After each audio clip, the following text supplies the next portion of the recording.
Honorable Président, je vous dis merci pour la parole. Honorable membre du bureau, honorable député, chers collègues, consécutivement à mes prédécesseurs, je félicite le professeur Daniel Mbaou, un collègue et un ami très brillant, pour l'invitation à la réflexion.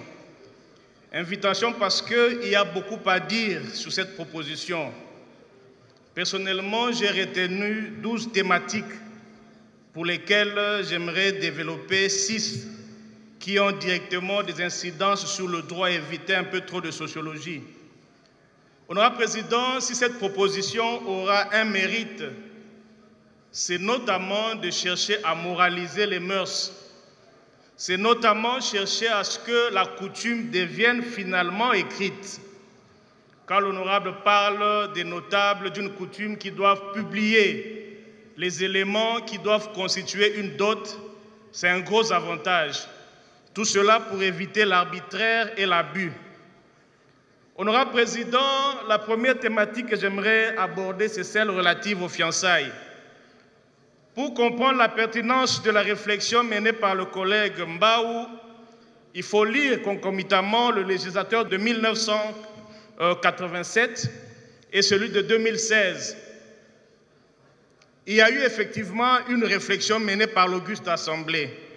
Et dans ces deux législations, il n'y avait pas de caractère contraignant pour les fiançailles. Il est clairement dit que les fiançailles ne vous obligent pas à contracter la dette. Il n'y avait pas non plus de délai, comme le collègue Mbaou tente de le faire. Effectivement, c'est un domaine assez sensible où règne l'émotion, l'amour, la haine et même la vengeance. Allez le rendre contraignant, au même titre que le mariage en soi, parce que le collègue Mbaou voudrait que cela devienne un préalable à la même rigidité que celle du mariage. Le mariage, conformément à notre droit, pour être dissous, obéit à un certain nombre de principes, parce qu'on veut qu'il y ait une stabilité.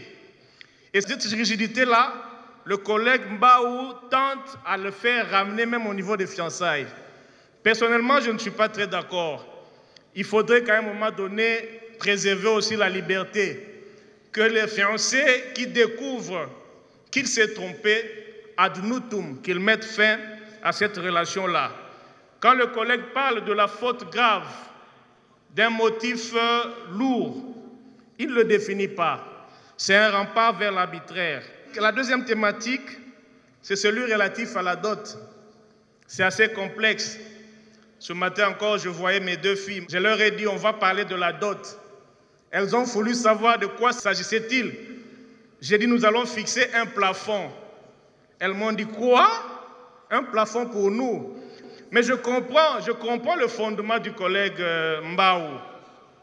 À cela, je pense que quand le collègue argue le caractère symbolique d'une dot, le caractère symbolique est relatif. Et dans la plupart des ménages, on laisse la latitude à l'homme de proposer pour honorer sa femme.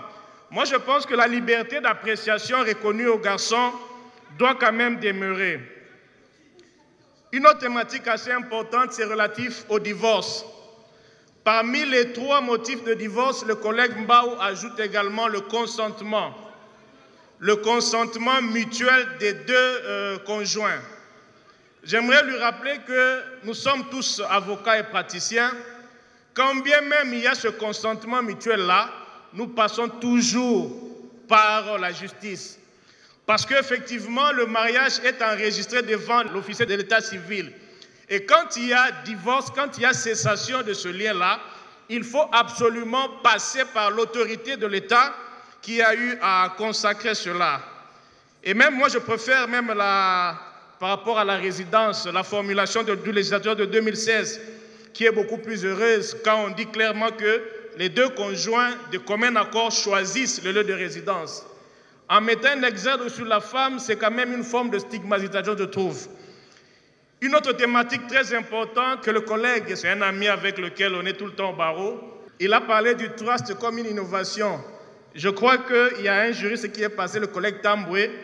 Moi, je pense que cette innovation n'a pas sa place ici. Pourquoi? Parce que le trust en soi, qui est un acte juridique, puisé du régime anglo-saxon, c'est un acte entre vifs. C'est un acte entre vifs.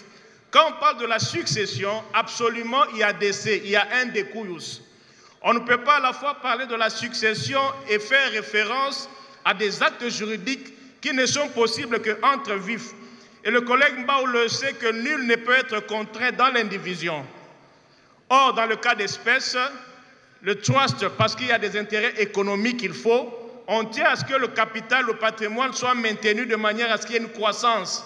On peut aussi vous imposer l'indivision, ce qui est contraire à la loi.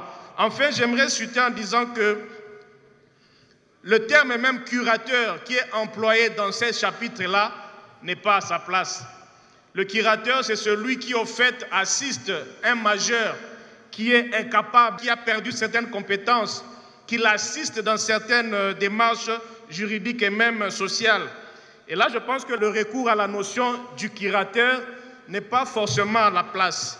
Bref, j'aimerais inviter l'Auguste Assemblée à dire oui à cette invitation à la réflexion et déclarer cette proposition de loi modificative du Code de la famille recevable. Et au sein des commissions, il y aura certainement des débats assez houleux où nous allons faire passer certains